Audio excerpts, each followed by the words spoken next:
FPO bulletin में आपका हार्दिक स्वागत है। अभिवादन स्वीकार कीजिए अपने प्रगति पथ के सदाबहार साथी मनोज मिश्र का। मौजूदा दौर में समुद्र की गहराइयों से लेकर अंतरिक्ष की असीमित ऊंचाइयों तक भारत अपनी हैरत अंगेज उपलब्धियों का परचम लहरा रहा है। आप तो जानते ही हैं कि भारत को विकसित राष्ट्र बनाने के मिशन को साकार करने के लिए सभी क्षेत्रों में जोरदार अभिनव पहलें की जा रही है। इसी कड़ी में इसी माह भारत सरकार द्वारा एक नई व क्रांतिकारी पहल की गई है जिसका नाम है भारती।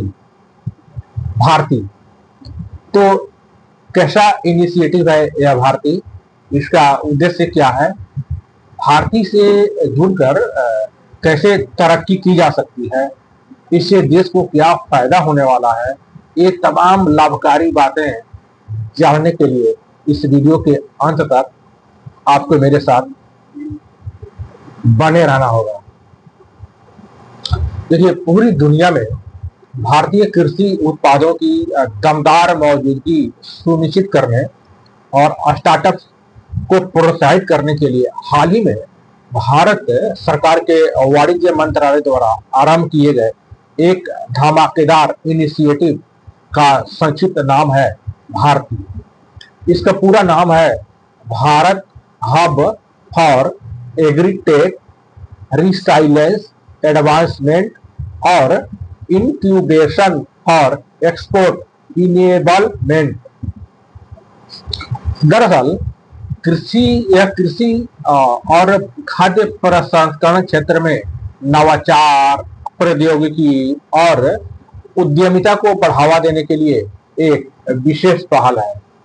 भारतीय कृषि उत्पादों की वैश्विक मांग को बढ़ाने और भारत को वैश्विक कृषि खाद्य व्यापार में एक मजबूत स्थान दिलाने की अभिनव पहल है भारती, जिसके कार्यान्वयन के बदौलत भारतीय कृषि निर्यात को वर्ष 2030 तक 50 अरब डॉलर तक पहुंचाने का लक्ष्य निर्धारित किया गया।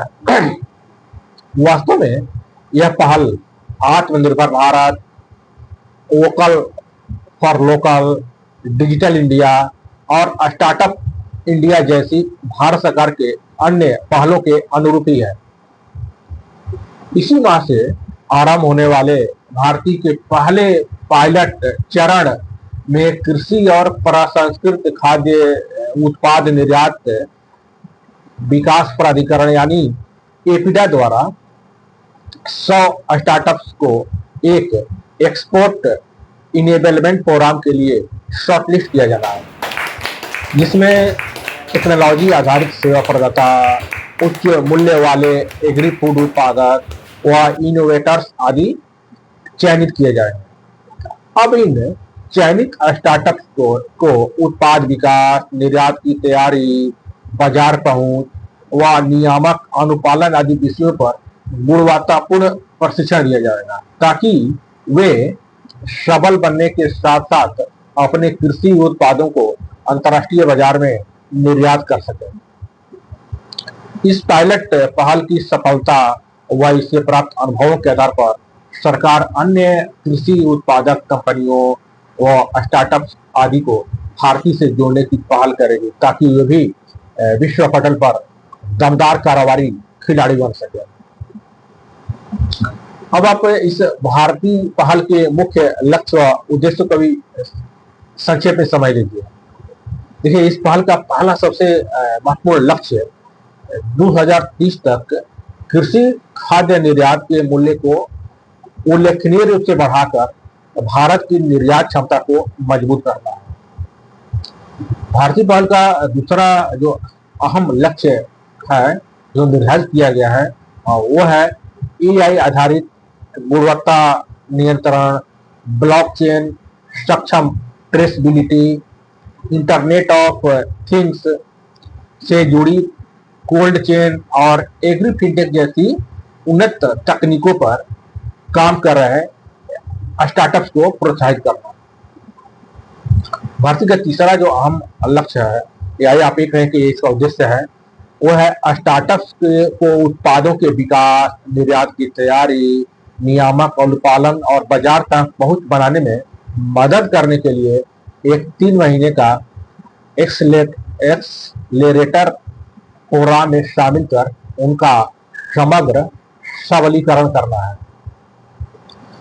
और भारतीय का जो चौथा अहम लक्ष्य है वो है राज्य कृषि बोर्डों, कृषि विश्वविद्यालयों और प्रमुख संस्थानों जैसे आईआईटी और एनआईटी के साथ पूरी तन्मयता से मिलकर काम करने की परिपाटी को विकसित करना, ताकि स्टार्टअप्स के अपेक्षित सहयोग के लिए एक मजबूत पारिस्थितिक तंत्र का आगाज हो सके। तो भारतीय की पहल, आप समझ गए होंगे कि भारतीय की पहल न केवल कृषि निर्यात को बढ़ाने के लिए आरंभ की गई है, बल्कि यह एक ऐसा इनिशिएटिव है कि यह युवाओं को सशक्त भी करेगा, रोजगार के अवसर भी पैदा करेगा और भारत को वैश्विक कृषि खाद्य व्यापार में एक मजबूत खिलाड़ी के रूप में स्थापित भी करेगा। वास्तव में यह एक बड़ी राष्ट्रीय रणनीति का हिस्सा है। यह पहल देश का आन शान और बान बढ़ाने वाला है, भारत को उन्नति व समृद्धि के सर्वोच्च शिखर पर पहुंचाने वाला पहल है भारतीय। बहरहाल अब आपसे यह जानना चाहते हैं कि भारतीय के बारे में इतना जानने व समझने के बाद क्या आप भी भारतीय से जुड़कर अंतर्राष्ट्रीय कारोबारी खिलाड़ी बनने के उत्सुक हैं? भारतीय के बारे में आपका क्या विचार है? कमेंट करके जरूर बताइएगा। और हाँ, नवीनतम कारोबारी अवसरों, अनुदान सहायता योजनाओं, लाभकारी उद्यमों, कारोबारी जगत में घटित हो रही नवीनतम गतिविधियों से अपडेट रहने के लिए आप नियमित रूप से देखते रहिए एफपीओ बुलेटिन। मुझे लगता है आपने चैनल को तो सब्सक्राइब कर ही दिया होगा। नमस्ते।